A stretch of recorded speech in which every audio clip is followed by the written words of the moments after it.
கல்லடி பட்டாலும் கண்ணடி படக்கூடாது என்று சொல்லுவார்கள்.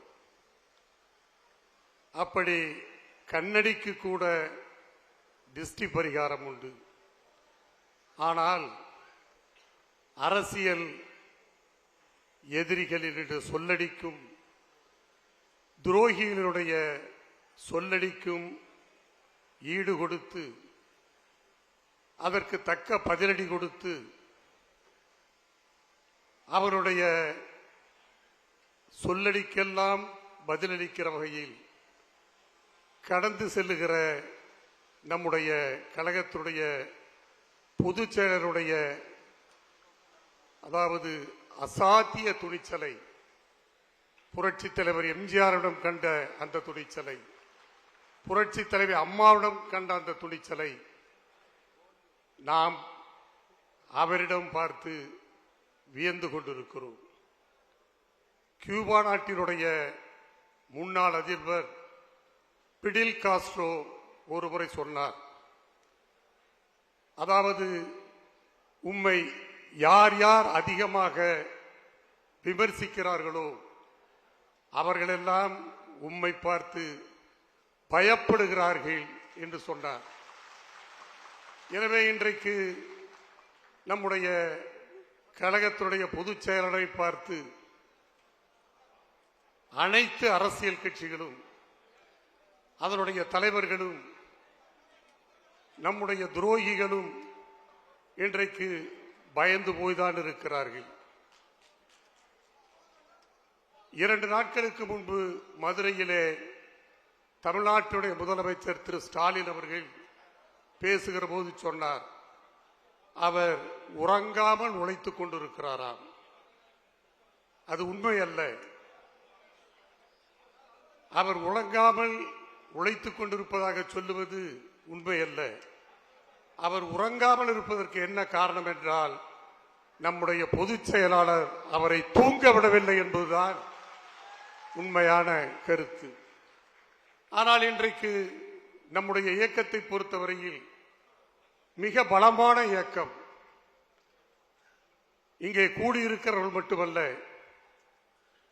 வெளியிலே இருக்கிற கோடான கோடி தொண்டர்கள் எல்லாம் அவர்கள் பலசாலிகள்.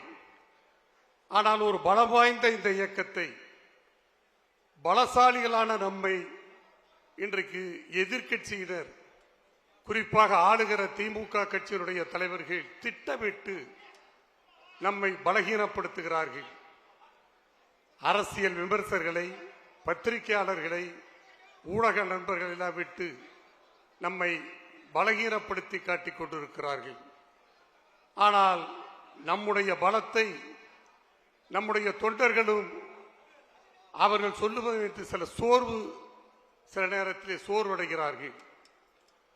ராமாயணத்திலே அனுமான் வாயுபுத்திரன், அவனுக்கு அபார சக்தி இருந்தது. ஆனால் ஒரு முனிவனுடைய சாபத்தால் அந்த சக்தியை, அவனுடைய அந்த சக்தியை பயன்படுத்துகிற முறையை அவன் மறந்துவிட்டிருந்தான். அதற்கு பிறகு ராமபிரானுக்கு துணை நின்று அவருக்கு வெற்றியை ஈட்டித்தர வேண்டும் என்ற அந்த நினைப்பிலே இருந்த வாயுபுத்திரனாகிய அனுமானுக்கு அந்த வானர தலைவன் ஜாம்பவான் அவனுக்கு இருக்கிற அந்த சக்தியை, அவனுக்கு இருக்கிற அந்த பலத்தை, அந்த சக்தியை பயன்படுத்துகிற முறையை எல்லாம் சொன்ன பிறகுதான் அந்த வாயுபுத்திரன் விஸ்வரூபம் எடுத்தான்.